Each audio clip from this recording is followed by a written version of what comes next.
Sebelum aku masuk ke pembahasannya, jangan lupa cek playlist dari channel aku ini karena di sana ada banyak latihan soal TWK, TIU, TKP, SKD, CPNS lainnya. Jangan lupa ditonton ya. Pada video kali ini aku mau bahas soal TKP dan di sini mungkin juga aku akan berikan kalian beberapa tips ya untuk dapat poin 5. Oke, tanpa berbasa-basi lagi, di sini aku langsung aja masuk ke soal yang pertama. Anda adalah petugas pelayanan kesehatan. Anda baru saja pindah kerja dari rumah sakit A ke rumah sakit B. Di rumah sakit tempat Anda bekerja saat ini, ternyata banyak pasien mengeluhkan pelayanan kesehatan yang kurang tanggap dan lambat. Apa yang akan Anda lakukan? A. Menerima keluhan dari masyarakat dan mengevaluasi untuk perbaikan pelayanan ke depannya. B. Memperbaiki pelayanan setelah adanya arahan dari pimpinan. C. Mengevaluasi layanan dan merubah SOP yang ada. D. Mengadakan sosialisasi ke petugas pelayanan kesehatan yang lain untuk memberikan pelayanan terbaik. E. Membuat kotak kepuasan layanan agar setiap petugas pelayanan kesehatan terukur pelayanannya. Oke, aku rasa kalian juga tahu ya teman-teman. Di sini opsi yang poin 5 adalah opsi A ya teman-teman. Menerima keluhan dari masyarakat dan mengevaluasi untuk perbaikan pelayanan ke depannya. Nah, di sini juga aku mau kasih kalian beberapa tips ya untuk jawab soal supaya dapat poin 5.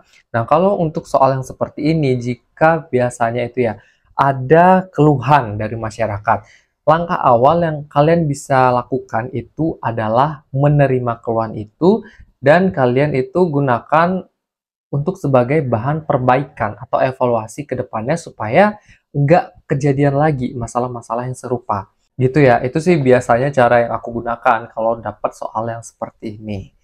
Oke, aku langsung aja ya, next ke soal yang berikutnya. Wiwin adalah staf yang bertugas melakukan pencairan gaji dan tunjangan para pegawai di kantornya. Tahun ini ada 5 orang CPNS yang sudah diangkat menjadi PNS. Suatu ketika, Wiwin didatangi oleh mereka untuk menanyakan perihal gaji dan tunjangan masih 80%. Seharusnya sudah 100% sejak bulan lalu. Para PNS baru ini menuntut agar gaji dan tunjangannya diberikan secara utuh tanpa ada potongan. Mereka berkata bahwa mereka harus berhutang hanya demi bisa bertahan hidup dari gaji yang masih dipotong. Padahal, Wiwin belum mendapatkan surat perintah dari BKD yang menyatakan bahwa gaji dan tunjangan para PNS baru ini diberikan secara penuh. Sikap yang akan dilakukan Wiwin adalah A. Meminta maaf dengan menjelaskan kondisi yang terjadi dan segera mengonfirmasi ke BKD terkait kelengkapan dokumen kenaikan gaji. B. Menjelaskan kepada mereka bahwa Wiwin tidak dapat memenuhi tuntutan mereka jika dilakukan akan melanggar aturan tentang pencairan gaji dan tunjangan. C. Memenuhi tuntutan mereka meski surat perintah dari BKD belum turun karena kasihan kepada mereka harus bertahan hidup dengan berhutang. D. Meminta maaf dan memohon menunggu dengan sabar hingga surat perintah tersebut turun dari BKD yang biasanya memang sering terlambat. E. Meminta bantuan mereka untuk menanyakan langsung ke BKD mengapa surat tersebut belum juga turun.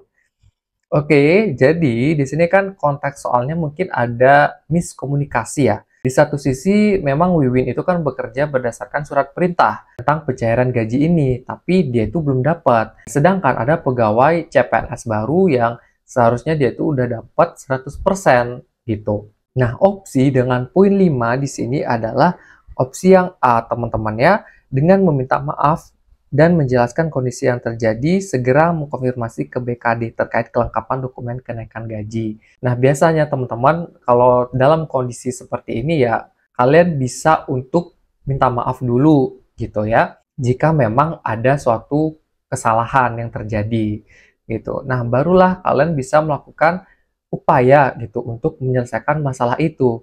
Nah, kalau di soal itu kan kalian bisa nih untuk mengkonfirmasi ke BKD untuk surat perintah itu supaya bisa diproses dengan segera. Nah, takutnya kan nanti di BKD itu ada kendala atau apa gitu loh teman-teman, sehingga nanti kalian itu bisa nih untuk jelasin ke CPNS baru itu terkait permasalahan di BKD itu seperti apa. Oke, di sini semoga kalian paham. Aku next aja ya ke soal yang berikutnya. Mubarak merupakan staf tata usaha yang sehari-hari mengurus surat menyurat dan kebutuhan kantor. Suatu hari, rekan Mubarak bagian pengadaan jatuh sakit dan harus diopname selama beberapa bulan ke depan akibat stroke yang menimpanya. Padahal, rekannya masih memiliki tugas membuat laporan anggaran yang bersifat sensitif. Atasan Mubarak meminta agar Mubarak mengambil alih pekerjaan ini. Mubarak sendiri belum pernah mengerjakan laporan tersebut karena belum mempunyai sertifikat sesuai persyaratan pembuatan laporan anggaran. Sikap yang akan dilakukan Mubarak adalah A. Melaksanakan perintah atasan tersebut tanpa ada beban dan senang hati. B. Menerima perintah atasan namun tanggung jawab laporan anggaran tetap pada rekan yang sakit tersebut. C. Menolak permintaan atasan karena Mubarak belum mahir dan merasa belum mampu mengerjakan laporan anggaran tersebut. D. Menerima permintaan tersebut namun Mubarak tidak bertanggung jawab jika ada kesalahan pada laporan anggaran tersebut. E. Meminta maaf dan menolak permintaan tersebut karena Mubarak belum mempunyai sertifikat sebagai syarat pembuat laporan. Nah, kalau kalian lihat ya, di sini kan kasusnya itu kalian dihadapkan beberapa situasi ya. Satu sisi kalian itu ada perintah nih dari pimpinan untuk mengerjakan laporan anggaran. Nah, masalah di sini kan kalian punya temen nih yang buat laporan anggaran itu nggak bisa nih buat karena sakit. Akibatnya, pimpinan kalian itu nyuruh kalian nih yang buat laporannya. Tapi kalian sendiri itu nggak punya sertifikat sebagai syarat untuk membuat laporan. Gitu. Langkah yang tepat di sini ya teman-teman, opsi dengan poin 5 itu adalah opsi yang E teman-temannya, dengan meminta maaf dan menolak permintaan tersebut karena Mubarak belum mempunyai sertifikat sebagai syarat pembuat laporan. Ya, bukan berarti kalian itu menentang atau tidak melakukan perintah dari atasan ya teman-teman. Tapi di satu sisi kan laporan anggaran itu sensitif ya dan krusial gitu. Makanya itu harus ada syarat sertifikasi itu. Nah, kalian itu kan nggak punya gitu. Ya, kalian bisa minta maaf gitu ke pimpinan bahwa kalian itu memang nggak bisa ngelakuin pembuatan laporan anggaran itu ya karena kalian tidak memenuhi persyaratan sertifikasi. Seperti itu teman-teman ya, jangan terlalu dipaksakan juga gitu. Kalian bisa berterus terang juga sih ke pimpinan kalau memang diberikan kerjaan yang di luar dari kapabilitas atau di luar kemampuan gitu. Oke, di sini aku next aja ya ke soal yang berikutnya. Mita merupakan staf pemeriksa keuangan. Hari ini, Mita mendapatkan tugas dari kantor untuk memeriksa sebuah institusi pemerintahan. Di sana Mita bertemu dengan teman lamanya selama kuliah. Mita masih ingat dulu sering dibantu oleh temannya tersebut saat Mita kesusahan, terutama bantuan keuangan untuk membayar SPP kuliah. Mita tidak akan melupakan temannya itu. Namun, setelah melakukan audit, Mita menemukan kejanggalan beberapa laporan pertanggungjawaban yang dipalsukan. Teman Mita memohon agar tidak melaporkan hal tersebut dan menyelesaikannya secara kekeluargaan. Teman Mita menangis dan memohon di depan Mita agar dipenuhi permintaannya. Sikap yang akan dilakukan Mita adalah A. Meminta teman Mita untuk bersabar dan menghiburnya bahwa temuan tersebut tidak akan berpengaruh kepada temannya. B. Meminta teman Mita agar tidak perlu mengingatkan pertolongannya selama kuliah. C. Menolak permintaan temannya tersebut karena sudah bagian tugasnya untuk menjalankan sesuai prosedur. D. Menerima permintaan temannya sebagai balas jasa dan balas budi selama kuliah karena kalau bukan dia, Mita tidak akan bisa menjadi ASN. E. Meminta teman Mita agar menghormati hasil temuan audit sambil berusaha menanganinya. Oke, kalau kita lihat nih di soal ini kan adanya aspek profesionalisme dalam menjalankan tugas ya. Karena kalian seorang audit ya, kalau menemukan kejanggalan, mau tidak mau ya kalian itu harus berterus terang dan berkata apa adanya gitu. Tidak bisa menutupi kejanggalan yang kalian temui. Ya, selagi pun yang kalian periksa itu teman gitu ya teman-teman.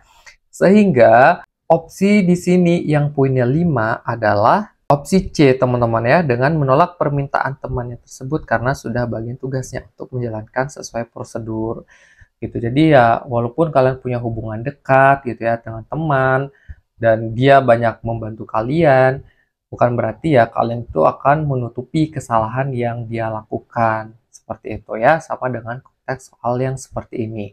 Kalian tidak bisa menutupi kesalahan dari teman kalian gitu yang kalian audit untuk mendapatkan keringanan seperti itu.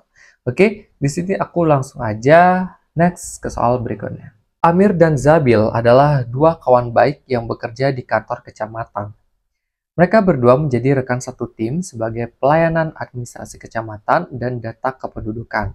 Hari ini, pelayanan sedang ramai-ramainya, dan kebetulan semua staf pelayanan sedang sibuk-sibuknya, tidak terkecuali Amir dan Zabil. Namun, saat sedang melakukan pelayanan, Zabil mendapatkan telepon dari istrinya bahwa orang tua Zabil meninggal dunia karena serangan jantung. Mendengar hal tersebut, Jamil menangis dan mengalami syok. Semua orang melihat Zabil, termasuk Amir. Melihat hal tersebut, sikap Amir adalah A. Menenangkan Zabil serta melaporkan kondisi tersebut ke atasan dan meminta kebijakannya. B. Meminta Zabil untuk sabar dan tabah menghadapi cobaan dan segera kembali melakukan pelayanan. C. Menghibur Zabil agar kembali bersemangat bekerja. Setelah jam pelayanan kerja selesai, boleh langsung pulang. D. Segera mengantarkan Zabil pulang ke rumah dan meminta izin setelah sampai di rumah duka kepada atasan. E. Menasehati Zabil agar jangan cengeng menjadi orang. Nah, ini udah bukan ya teman-teman, opsi E menurut aku udah bukan opsi dengan poin 5 ya. Masa iya gitu ada orang yang orang tuanya meninggal ya dibilang jangan cengeng gitu kan, nggak mungkin ya. Oke, di sini aku akan langsung aja kasih tahu kalian ya, opsi dengan poin tertinggi itu adalah opsi A teman-teman ya, dengan menenangkan Zabil serta melaporkan kondisi tersebut ke atasan dan meminta kebijakannya, karena yang membuat keputusan yang punya hak dan berhak itu adalah atasan kalian ya. Kalian sebagai teman Zabil ya gak punya hak gitu. Masa iya kalian seenaknya gitu nyuruh Zabil pulang gitu. Ya walaupun memang kondisinya lagi nggak baik-baik aja, tapi kan kalian sebagai karyawan dan nggak mungkin gitu ya untuk tiba-tiba nyuruh Zabil pulang. Mau tidak mau ya kalian itu harus lapor dulu ke atasan dan meminta kebijakan gitu. Oke, di sini aku mau kasih kalian satu soal tambahan. Coba kalian jawab kira-kira opsi mana dengan jawaban yang paling tepat. Jawaban kalian bisa taruh aja di kolom komentar ya. Terima kasih dan sampai ketemu di video berikutnya.